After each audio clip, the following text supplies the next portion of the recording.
In the spirit of reconciliation, the entire team at Curious Freedom acknowledges the traditional custodians of country throughout Australia and their connection to land, waters, and community. We acknowledge that sovereignty was never ceded. It always was and always will be Aboriginal land. We pay our respects to their elders, past and present, and extend that respect to all Aboriginal and Torres Strait Islanders people listening today. I would like to acknowledge in particular the Darug people who are the original custodians on the land on which I record this podcast. Thank you for showing us what Curious Freedom can look like.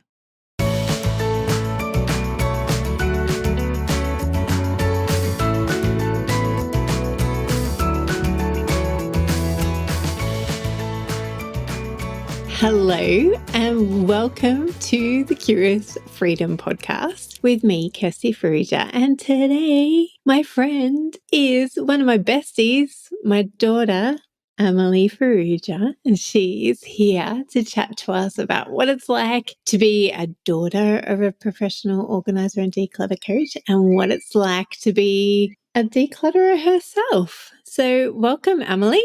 Hello. So tell us about yourself. Tell us how old you are and what you love doing, and let people get to know you. I am 12 and I love to draw and dance. And you have been on the podcast before, haven't you? Do you remember? No. You don't remember? No. Do you remember you came down to the studio in Melbourne and you recorded with Ollie and Amy's kids? No, I don't remember. I remember Amy's house, just not the rest of it. Okay. So you don't remember, but I do. And you told us a bit about yourself, but you shared the mic. And today you have the mic to yourself. You only have to share it with me. So what is it like having a mum who is a declutter coach? I mean, at home, she doesn't really seem very organised, no offence, but it's interesting and good because you bring home some stuff to me. You bring home colourful paper and a lot of other things. And what does decluttering look like for you? When do you do it? How often do you do it? What's the process like for you? Tell us about that. I like to do it a lot because I don't really like my room to be that messy. I find I put everything.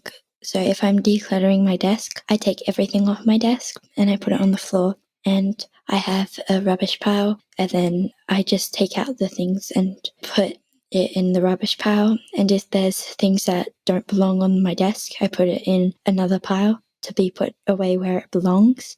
And how do you go about deciding whether or not you want to keep something or if it's time to let it go? I generally ask myself if I use it and if I need it. And if I'm still deciding, I put it to the side and I come back to it once I finish deciding the rest of them. That's really great advice, honey. Thank you. And how do you know? Like, you're such a creative person and you love creating, you love artwork, you're so imaginative. So how do you go about deciding if you are going to use it in the future? Because there's a million different uses for some things. I ask myself if I actually like it, because sometimes you give me stuff and I take it for a little bit, and when I declutter that section, sometimes I don't like the things that I keep, so I get rid of them. But sometimes I just keep it because I have a lot of space, and sometimes I just have to get rid of it. Yeah. And I have so many things that I know I don't need that specific one if I get rid of it. That's a great answer. And tell us about, when do you do the decluttering? Do you do it every week? Do you do it every day? Tell us about that. Normally with my desk, I do it every day if it gets really messy, or every 2 days. But I might clean out my closet every week or every month, depending how cluttered it gets. And you say that you clean your desk every day, but is it the cleaning, is it tidying, or is it actually decluttering? It's putting away the stuff that I've just dumped on my desk because I don't want to deal with it right now. Okay, so that sounds like a habit to me. So tell me about your habits and what it's like to be Amelie Skye. It's very annoying because sometimes I just don't want to put away things, so I dump it on my floor or my desk or in a closet where no one can see it, so they don't see how messy I am on some days. Or you hide it around the corner of your room so you can't see it from the door. Yes, I also do that. Just to all those other mums out there or dads out there or carers out there with 12-year-old girls, just I see you. You're not alone. Your daughter's not unique. Your son's not unique. Yeah, this is very everyone's common. unique. Yes, everyone is unique. Some of our habits are not so unique. Hey. Yeah, sometimes it's just, I don't know. So what inspires you to clean it up or to put things away? When I just don't want to be in my room anymore because it's so messy. Really doesn't bug me when I have a closet around the side of my bed and I don't go to there very often, maybe once a day. So I dump everything in there because you can't see it. And when I see it, I get stressed out. But when I don't, it's fine because I don't think of it because I can't see it. And you have some neurodiversity. Hey, how do you think they affect you? They affect me very annoyingly. It's autism, so it's very annoying. And it's also really amazing. Yeah, my brain can think of like 20 things at a time. And how do you think that affects your ability, your desire, your motivation to keep your room tidy or to declutter or to be organised? As I said, I can't do things in mess because it stresses me out and I can't think. So I need to keep. And every time I go to that closet around my bed, I get stressed out. And that's why it's still messy every single day because I'm like, no thanks, I'm good. So it frustrates you that it's messy, Yeah. but you still find it a challenge to clean it up. You'd rather just close the door of the cupboard again and walk away, hey? Yeah, but sometimes I like to do that section in shelves. So one weekend I might do one shelf, but by the next weekend that shelf is already messy again. That's okay. And we have other people in our home that don't like mess, don't we? It's very annoying. My dad, he hates mess. And sometimes I'll have maybe 3 things on my floor and I'm okay with it because it's 3 things. It might be a piece of clothing, a piece of paper and a pen. And he tells me to clean it up and then he tells me to do something else. He asked me to do like 3 things at a time and it's very overwhelming. And I just want my room to be a bit messy because all my friends, they have pretty messy rooms. So I want it to be a bit messy, but not too messy.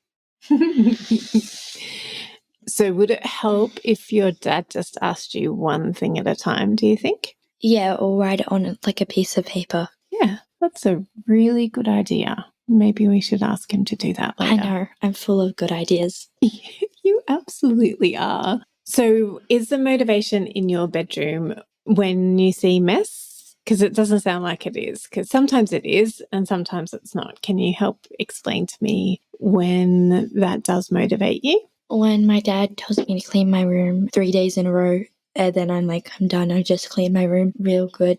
So then he doesn't ask me, but then he asks me the next day and it annoys me, but that's okay. And how do you get motivated when you're overwhelmed, when you go into that side cupboard of yours and you open it up and it's chaos? How do you get motivated to clean that up and declutter that and organise that? I tell myself that it's just going to get worse and worse, so I try to do it before it gets really, really bad. Right now it's really, really bad because I just shove stuff in the top shelf, so the top shelf's really messy. That sounds like that works really well for you, just telling yourself that. But there's some days where you do just walk away from it. So tell me what happens in your brain when you open the door and it seems too overwhelming for you and you just shut it. Tell me your thoughts then. Sometimes I ask my dad for help because he can help, so I would go to someone else to ask for me because I think it's easier to do it with more than one. That's such great advice. I know, I'm so good at this. No, I'm not, but that's okay. You are. You're really, really good at answering questions, my love. So Amelie hates being complimented, and so whenever I compliment her, she just shuts it down. But she also loves being complimented and is really good at taking compliments. No, I don't. The only compliment I would take from her is "I love you" because she does. So, but everything else, I hate. Your hair's pretty. No thanks. I already know. I don't need to be told that. I love your self-confidence because you really, really do know. The only way I have self-confidence is because I'm looking at myself on the screen. Yeah, on the screen, and there's no one else in the room. If there was like 5 people, I wouldn't be like this. But so I won't tell you that thousands of people listen to you. Yeah, like 10,000. But like, I don't need to hear. I'm not hearing their feedback or like whatever they're saying. So okay.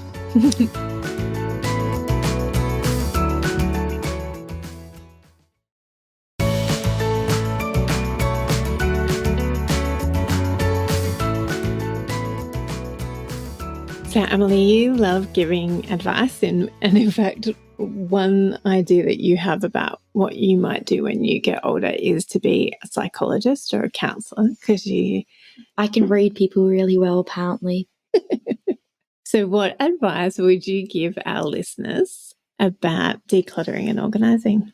Always asking people for help.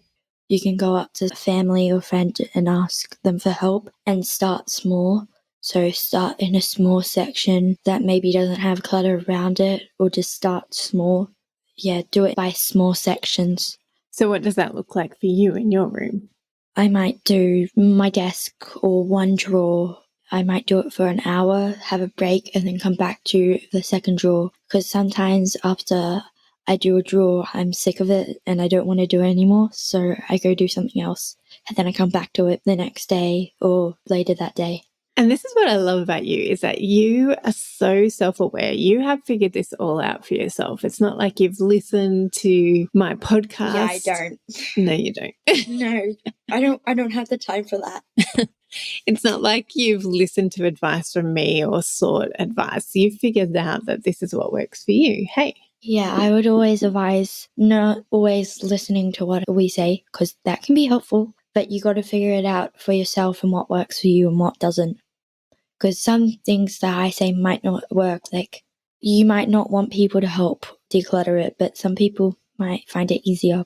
And what advice would you give to the parents out there who have got kids with neurodiversity? About decluttering, or just both in general and about decluttering? Don't stress them out. My dad fully hasn't learned not to stress me out, because sometimes he stresses me out. And sometimes... And what does that do? Does that stop you from doing the work? Oh man, that does not help. Yeah, it wants me to not do it even more, because I just want to be alone. And also give the child space and give them a safe spot that they can go to, because I don't have that. I want a Harry Potter room that I can go to, but we don't have stairs, so we can't do that. We need to get stairs. I don't even care if it doesn't go up to anything. And what advice in general would you give to parents or carers about loving and supporting neurodiverse kids? Have grace and respect that their brains don't work like yours. Sometimes my friends get really annoyed at me when I'm in a bit of a mood. They think that it always has to be my way. And in that moment, sometimes it does, because it helps me, but it doesn't have to be all the time. Also, don't give them many options.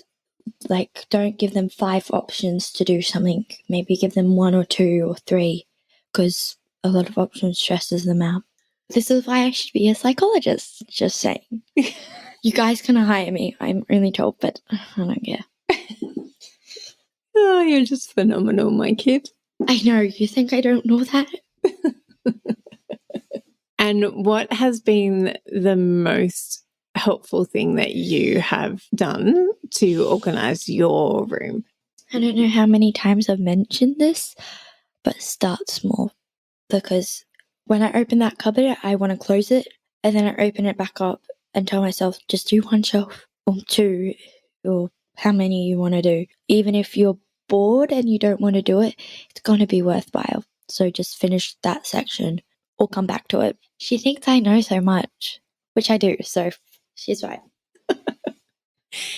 Thank you so much, Amelie, for being on my podcast. I think I might get you back on again. Yeah, this is probably the most interesting one you've listened to because I was on it. You can also see that she's super humble. I know, right? I don't know where you get that from. You? Do I get the humbleness from you? The false humbleness, maybe. No, I get the humbleness. It's humbleness. I don't even know how to say that word.